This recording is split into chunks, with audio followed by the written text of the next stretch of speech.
Alors, bon matin, aujourd'hui, 23 août, le lendemain du premier vidéo qu'on a fait. J'ai l'intention de continuer tant que je vais avoir des choses à dire. Donc, ce matin, dans le fond, on va prendre les choses qui ont déshydraté au courant de la nuit, puis on va les serrer dans nos pots qui sont extraits pour ça. Donc, ben, c'est ça. Alors, première étape, ça va être d'attacher mes cheveux. Je viens de me rendre compte que j'avais encore les cheveux lousses. Parce que clairement, à mon âge, comme si j'étais bien vieille, ça tombe. Puis on veut pas que ça tombe dans nos affaires. Fait que on va s'attacher les cheveux. Et on va trouver ça très laid.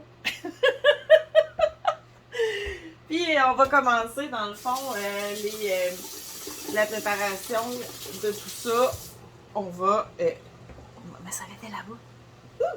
On va, dans le fond, commencer à mettre ça dans les pots. Souvent, la nuit, c'est suffisant pour la plupart des ingrédients. Je vais peut-être me faire taper ses doigts, mais je n'ai pas jamais trouvé que les temps donnés quand on fait des recherches là-dessus, peu importe. Vous voyez, hier, je parlais de... je sais pas si à la caméra on va le voir, là, mais il est pas sec, lui. Il est encore un peu wiggle, là. Je sais pas comment dire ça. Fait que lui, je vais continuer à le faire sécher. Je me fie vraiment au toucher pour décider si oui ou non c'est sec mes trucs. Parce que il y a tellement de facteurs. Ça peut être l'humidité dans ta maison, comment il fait chaud cette journée-là, l'humidité de tes légumes, il était-tu un peu humide, venait-tu du fridge? Fait que, tu sais, souvent, ils écrivent mettons, déshydrater X patente, ça va prendre 6 heures, puis t'arrives au bout de 6 heures, puis il n'y a rien qui s'est passé. Puis, en tout cas, bref, j'aime mieux surveiller. C'est sûr que je les laisse dans la nuit, là, je me lève pas dans la nuit là, pour aller voir qu'est-ce qui se passe, mais j'aime mieux surveiller durant tout le processus le plus souvent possible. C'est comme là aujourd'hui, je vais en faire encore, je vais regarder de temps en temps, je vais toucher, voir si c'est correct. Mais je veux dire, je me fie pas au. Je me fie à la température, tu sais, qui est 135. C'est 135 Fahrenheit. Donc, mon Dieu, environ 57 Celsius. Je me fie à la température pour ça. Mais je me fie pas nécessairement à la littérature là, pour le temps donné.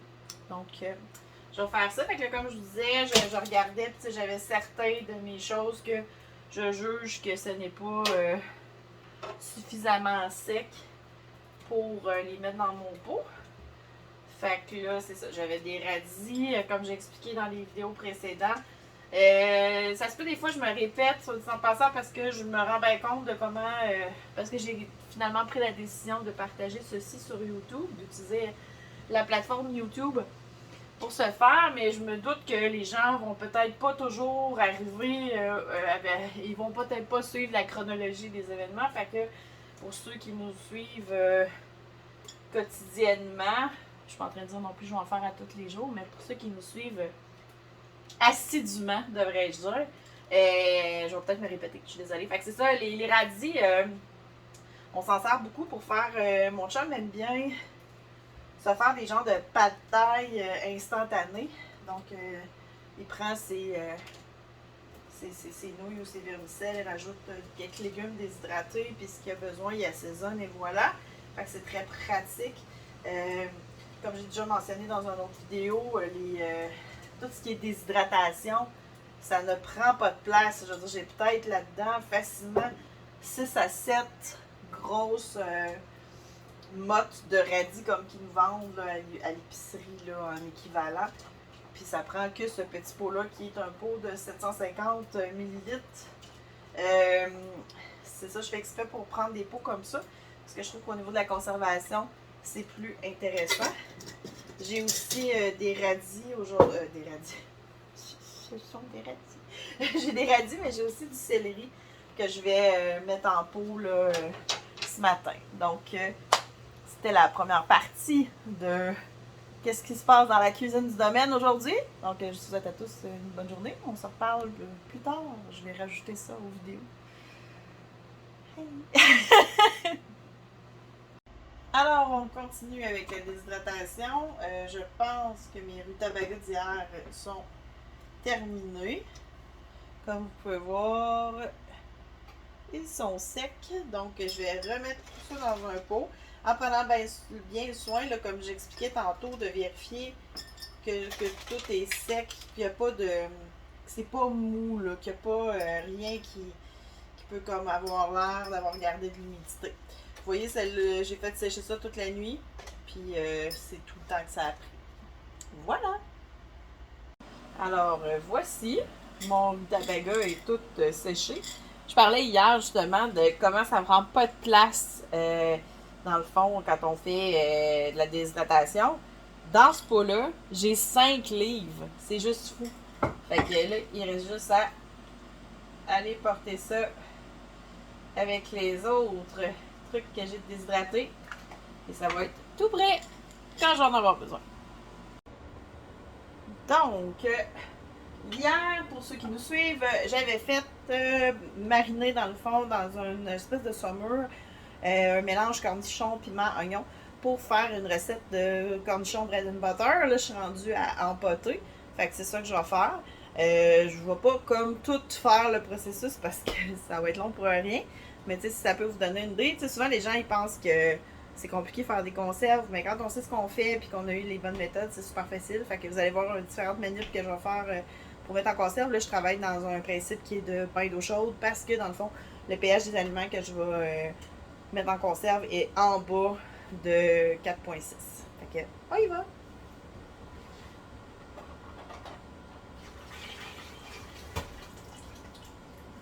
Je préfère faire mes conserves dans des pots d'1 litre parce que ça prend moins de place au final. Puis de toute façon, le marinade, une fois que c'est ouvert, ben, on peut la garder au frigidaire, c'est pas un problème. Fait que la marinade a été faite, dans le fond, l'espèce de jus. C'est une marinade qui a du curcuma dedans. J'aime tellement ça, cette épice-là. C'est pas que je trouve qu'elle c'est pas bon au goût, c'est juste que ça tâche tout. C'est vraiment gossant. C'est pour ça que j'ai mis comme plein de serviettes là, pour être assuré que je tâche pas rien. J'ai tellement longtemps voulu avoir une cuisine parce qu'avec ce qui nous était arrivé, j'en avais pas. Que là, je veux qu'elle reste belle. Là, évidemment, ce qu'on veut, c'est que toutes les choses soient sous notre bord avec un mesureur d'espace de tête normalement. Là, je ne l'ai pas avec moi, fait que je vais aller le chercher.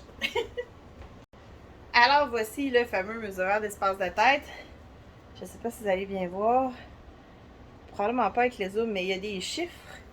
Puis, dans le fond, cette recette-là, je la mets à 1 pouce d'espace de tête. Fait que ce que je vais faire, c'est que je vais mettre mon mesureur et voir si j'ai assez de condiments. Il m'en manque juste un petit peu. Fait que je vais en rajouter juste pour dire. L'espace de tête, c'est important parce que c'est ça qui fait en sorte que, là, je l'ai, qui fait en sorte que nos conserves fonctionnent.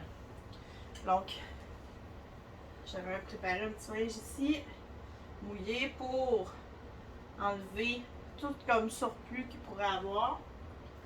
Puis, je vais faire ça. Et là, je vais penser que je n'ai pas mes rondelles. C'est du Grand Julie, ça. Ah, ils sont là. Donc voilà, on met la rondelle, on visse et on met dans le chaudron qui a déjà de l'eau dedans tout prêt. Donc, si jamais les conserves, ça vous intéresse, présentement, notre guide sur... C'est ma partie infopub, entendez-vous la petite musique? Dans le fond, notre guide sur les conserves qui est les notes de cours, dans le fond, du cours de conserve qu'on donnait là, avant la pandémie, mais avec plus d'explications justement parce que on prend en compte qu'on n'est pas là. Mais si jamais ça vous intéresse, présentement et jusqu'à dimanche, pour le spécial justement des 9 ans du domaine, on a fait un solde à 20 %. Fait que le guide est disponible sur la page du domaine, domainecoquelicot.ca. Alors voilà, j'ai 6 beaux gros pots d'1 litre de marinade que je vais processer en bain d'eau chaude pendant 15 minutes. Alors, et voilà, 6 beaux gros pots d'1 litre de bread and butter. On attend que le petit pop magique se fasse. Je vois déjà en avant qu'il y en a qui sont faits. Après moi, le petit dernier dans le fond, il va me faire faux bon. Mais bon, on verra. Donc, on est rendu en milieu de soirée. J'ai arrêté de faire des trucs après avoir fait mes conserves parce que justement, il fallait que j'aille faire vos commandes. Mais là, j'avais comme... j'ai comme profité pour faire mon planning de la semaine. Souvent, je le fais justement mardi ou mercredi, là, dans le fond, de qu'est-ce que je vais manger puis tout ça. Puis là, ce que vous entendez probablement en bruit de fond, c'est ma Dora qui est donc heureuse de vouloir participer aux vidéos. Fait qu'en faisant mon planning, je me suis rendu compte que j'avais un chou qui était un peu en fin de vie, un peu mollasse. Fait que ce que je vais faire, c'est que je vais mes sceller pour les congeler, direct de même. En portions déjà prêtes pour une recette de soupe, tu sais, la fameuse recette de soupe que j'avais pas parlé de depuis que je fais des vidéos. Donc, c'est une demi-tasse de chou, fait que je coupe mon chou dans le fond, je tasse ça bien comme il faut pour avoir ma demi-tasse. Je fous ça dans des sacs avec mon Food Saver, appareil que j'adore, que vous connaissez sûrement. Si vous n'en avez pas un, je vous le recommande fortement. Oui, c'est triste parce que c'est des emballages de plastique, mais d'un autre côté, je chauffe énormément de bouffe avec ça. Fait que, tu sais, l'un dans l'autre, c'est intéressant, mais c'est bon. J'essaie de réduire le plastique pour les autres choses, fait que je ne suis pas si pas fine que ça, là. Jugez-moi pas.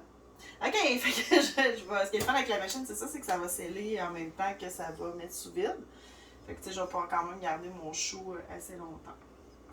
Donc, je fais mon appareil sur le vacuum. Mais là, ça fait le bruit d'un démon qui aspire. Là, quand tu vas faire une autre petite chanson, c'est parce qu'on sait qu'il a fini de sceller, de faire le vacuum. Ça scelle pendant quelques temps. Ce moment d'attendre est bien involontaire de notre part. C'est fini! Fait que tu fais ça, puis t'as tes petits trucs. Fait que là, tu peux écrire ici, c'est ça qui est le fun. La compagnie, elle te met une petite bande où tu peux écrire la date et tout ça. Fait que c'est bien plus pratique quand je veux. J'ai pas besoin comme de dégeler une quantité de choux sans trop savoir combien que j'ai besoin puis tout ça parce que je sais que c'est déjà des portions d'une demi-tasse. Fait que voilà. Fait que là, aujourd'hui, je pense que je suis pas mal à la fin de ce que je vais avoir fait aujourd'hui. Fait que je vais aller au tableau pour effacer les trucs que j'avais à faire et rajouter les choses qui se sont rajoutées dans ma liste de choses à faire aujourd'hui. Voilà! Donc, aujourd'hui, j'ai fini mes bread and butter. Tu sais, tantôt, je prévoyais qu'il y aurait un pot qui serait pas correct, puis ça s'enligne pour être pour ça. Mais on attend toujours 24 heures quand même pour dans le fond, décider si oui ou non ça n'a pas fonctionné. Là, je regarde un peu, d'autres affaires que j'ai à faire. Non, j'ai rien à rajouter pour l'instant. Oh mon Dieu, ma liste est tombée de 1. Mais en fait, c'est pas vrai. J'ai rajouté tantôt qu'il faut que je me fasse de la salsa lacto-fermentée avec les peu de tomates que j'ai eu. Fait que je vais aller continuer mon chou. Puis je vous souhaite une excellente journée, nuit, soirée. Peu importe où est-ce que vous êtes rendu dans votre journée. Fait que on se revoit peut-être demain. Bye!